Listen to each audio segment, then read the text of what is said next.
मोहन अपनी माँ सावित्री के साथ एक गांव में रहता था। मोहन के पिता का देहांत हो चुका था। सावित्री गांव के घरों में काम करने जाती थी। उसी से दोनों की गुजर बसर होती थी। एक दिन मोहन ने अपनी माँ से कहा, माँ तुम इतनी मेहनत करती हो, मुझे बिल्कुल अच्छा नहीं लगता। मैं अपनी पढ़ाई छोड़कर कुछ काम ढूंढ लेता हूँ। यह सुनकर सावित्री रोने लगी और उसने कहा, बेटा कुछ दिनों की बात है, तू पढ़ लिख कर अच्छी नौकरी करने लगेगा तो मुझे काम करने की ज़रूरत नहीं पड़ेगी। फिर मैं तेरी शादी कर दूंगी। बहू के आने पर मुझे आराम ही करना है, तू अपनी पढ़ाई पर ध्यान दे। मोहन माँ को बहुत समझाता है, लेकिन सावित्री उसकी बात नहीं मानती। उसे उम्मीद थी कि मोहन पढ़ लिख कर बड़ा आदमी बन जाएगा। इस तरह कुछ साल बीत गए। मोहन की पढ़ाई पूरी हो गई और उसे नौकरी भी मिल गई। एक दिन मोहन घर आया और उसने अपनी माँ से कहा, माँ अब मैं तुम्हें और काम करने नहीं दूंगा। मुझे बहुत अच्छी नौकरी लग गई है, अब तुम आराम करो। सावित्री उसकी बात मानकर काम छोड़ देती है। कुछ दिन बाद मोहन के लिए एक बड़े घर से रिश्ता आया। सावित्री बहुत खुश हुई। उसने खुशी खुशी मोहन का विवाह कर दिया। अपनी नई बहू रेखा को पाकर सावित्री बहुत खुश हुई। वह अपनी बहू को कोई काम नहीं करने देती, सारा काम स्वयं करती। रेखा सारा दिन बैठी रहती। एक दिन मोहन ने अपनी माँ से कहा, माँ तुम रेखा से भी कुछ काम करवाया करो, इस उम्र में तुम काम करती हो और रेखा बैठी रहती है। यह सुनकर रेखा ने कहा, मैंने तो माँ जी से कई बार बात कहा है काम करने के लिए, लेकिन ये सब अपने आप करना चाहती हैं। मोहन के कहने पर रेखा अगले दिन से सावित्री के साथ घर के काम करने लगी। कुछ दिन बाद सावित्री की तबीयत खराब रहने लगी। अब सारा काम रेखा को करना पड़ता था। कुछ दिन बाद रेखा का स्वभाव बदलने लगा। अब वह सावित्री से बात नहीं करती थी। एक दिन सावित्री ने पूछा, बहू क्या बात है, तू मेरे से बात नहीं करती? तब रेखा ने कहा, आपको पता है मैं कितने बड़े घर से आई हूँ और कितनी पढ़ी लिखी हूँ। तुम लोगों ने मुझे नौकरानी बना दिया। यह सुनकर सावित्री ने कहा, बहू कुछ दिन की बात है, मैं ठीक हो जाऊंगी, उसके बाद मैं सारा काम कर लूंगी, लेकिन अभी तो मैं बिस्तर से उठ भी नहीं पा रही हूँ। तब रेखा बोली, हाँ हाँ, यह सब बहाने मैं खूब समझती हूँ। मैंने काम करना शुरू किया तो आपने सारा काम मेरे ऊपर डाल दिया।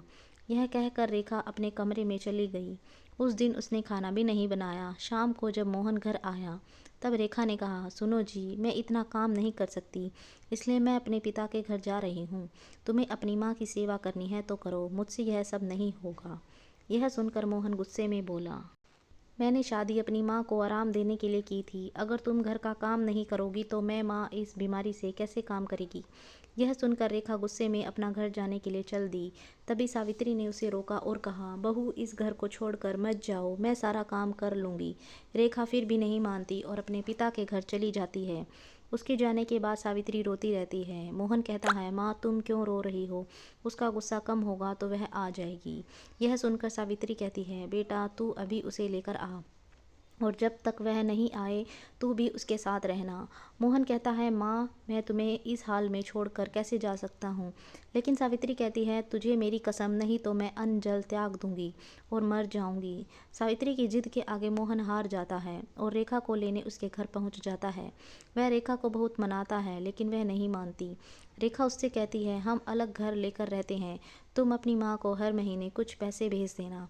मोहन बेमन से उसकी बात मान लेता है और रेखा के साथ अलग मकान में रहने लगता है।